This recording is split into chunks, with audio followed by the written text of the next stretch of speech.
সম্মানিত দর্শক, বিএনপি এবং তাদের নেতৃত্বাধীন যে রাজনৈতিক জোট আছে, তারা সকলেই এক বাক্যে ডিসেম্বর মাসে নির্বাচন অনুষ্ঠানের জন্য সরকারকে রীতিমতো রেড সিগন্যাল পাঠিয়েছে।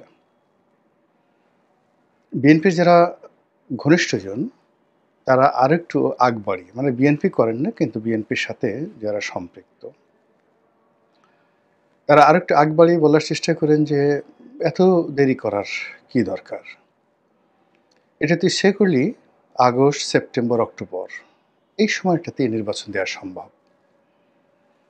কেন এই যে অন্তর্বর্তীকালীন সরকার, যেটি তাদের দায়িত্ব এবং কর্তব্যের মধ্যে পড়ে না, যেটি তাদের এখতিয়ারের মধ্যে পড়ে না, এই বিষয়গুলোকে কেন তারা নিজেদের ঘাড়ে নিয়ে দুর্নাম এবং বদনামের শিকার হচ্ছে? আবার অন্যদিকে ডক্টর মোহাম্মদ ইউনূস এবং তার সঙ্গে যারা আছেন, এনসিপি, জামাত, চরমোনাই, হেফাজত, একেবারে ছোট না কিন্তু বিশাল শ্রেণীর, এবং এর সঙ্গে হয়তো আওয়ামী লীগের একটা বিরাট গ্রুপ রয়েছে। তারা নির্বাচনটিকে প্রলম্বিত করতে চাচ্ছেন। ডক্টর মোহাম্মদ ইউনূস বলছেন যে ৩০শে জুনের মধ্যে নির্বাচন হবে, কিন্তু এটাকে কেবলমাত্র একটা কথার কথা হিসাবেই ডক্টর মোহাম্মদ ইউনূসের যারা সমর্থক তারা চাচ্ছেন যে এটা কথার কথা থাকুক।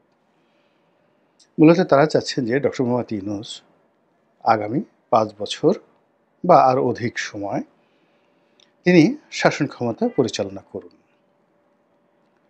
তাদের দাবি যে ডক্টর মোহাম্মদ ইউনূস আন্তর্জাতিক ব্যক্তিত্ব, তার এই বয়সে চাওয়া পাওয়া নেই, তার হাতে অনেকগুলো ম্যাজিক্যাল পাওয়ার রয়েছে এবং সেই ম্যাজিক্যাল পাওয়ার দিয়ে তিনি বিশ্ব জয় করতে পারবেন। ২ নম্বর হলো যে এই মুহূর্তে বাংলার যে ভঙ্গুর অর্থনীতি, সেক্ষেত্রে যে কোনো বিষয়ের চাইতে অর্থনৈতিক উন্নতিটা হলো আমাদের জন্য সবচাইতে একটি গুরুত্বপূর্ণ বিষয়। ডক্টর মোহাম্মদ ইউনূস তার এই আর্থিক খাতকে স্বাবলম্বী করার জন্য যে সকল মানুষজনকে বিদেশ থেকে এনেছেন, যারা পর্যবেক্ষক, তাদের বক্তব্য হলো ডিসেম্বর মাসে নির্বাচন বা জুন মাসে নির্বাচনের জন্য এই মানুষদেরকে তিনি আনেননি।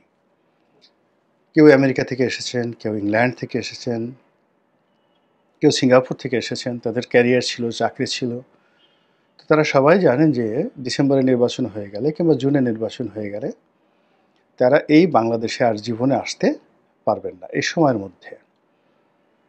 কাজেই তারা যে এসেছেন, বলতে গেলে আটঘাট বেঁধে তারা এসেছেন এবং তারা যে সকল কর্মকাণ্ড করছেন সেগুলো একটা দীর্ঘ মেয়াদে সরকারের কর্মকাণ্ড চালিয়ে নেওয়ার জন্য তারা যে সকল প্রকল্প নেওয়ার দরকার, যে সকল পলিসি নেওয়ার দরকার, সেগুলো নিয়েই তারা এগুচ্ছেন।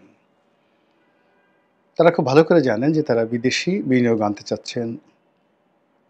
চট্টগ্রাম বন্দরকে হ্যান্ডেলিং করার জন্য DP world, AP Moller group মানে মার্কস লাইন, এসপিসি মানে সিঙ্গাপুর পোর্ট অথরিটি, এসপিএ যেটা, তাদেরকে দিতে চাচ্ছেন। তো এই কাজগুলো একদিনের নয় এবং এই কাজগুলো যদি মানে জুনের মধ্যে অথবা ডিসেম্বরের মধ্যে নির্বাচন হয়ে যায়, তাহলে কোনো বিনিয়োগকারী ডক্টর মোহাম্মদ ইউনূসের ডাকে সাড়া দেবেন না। তো সেই দিক থেকে ডক্টর মোহাম্মদ ইউনূস এতটা যাকে বলা হয় বেহিসাবে হয়ে পড়েননি, কিংবা এতটা বাস্তব বা বাস্তব জ্ঞান বিবর্জিত হয়ে পড়েননি যে তার এই স্বল্পকালীন সরকারে বিদেশি বিনিয়োগকারীরা তার কথা মতো আসবেন আর বিনিয়োগ করবেন। তিনি খুব ভালো করে জানেন যে তিনি একটা দীর্ঘ মেয়াদে সরকারকে এগিয়ে নেওয়ার জন্য যে মাস্টার প্ল্যানে এগুচ্ছেন, আর সেই মাস্টার প্ল্যানকে এগিয়ে নেওয়ার জন্য পাইপলাইনে তার বিদেশি বিনিয়োগ লাগবে, বিদেশি বন্ধু লাগবে, আরও অনেক কিছু।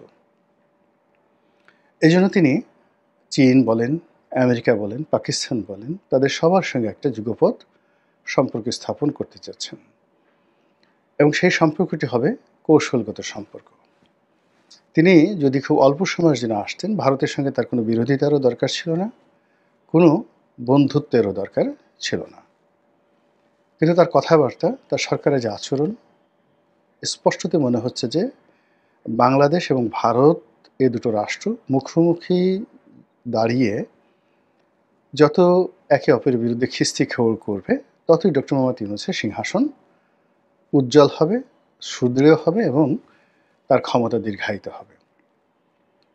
আপনারা যদি ভারতীয় পত্র-পত্রিকা থেকে শুরু করে ভারতীয় মিডিয়ার বক্তব্য শুনেন, দেখবেন যে সেখানে দিবারাত্র খিস্তি খেউড় করা হচ্ছে ডক্টর ইউনূসের বিরুদ্ধে।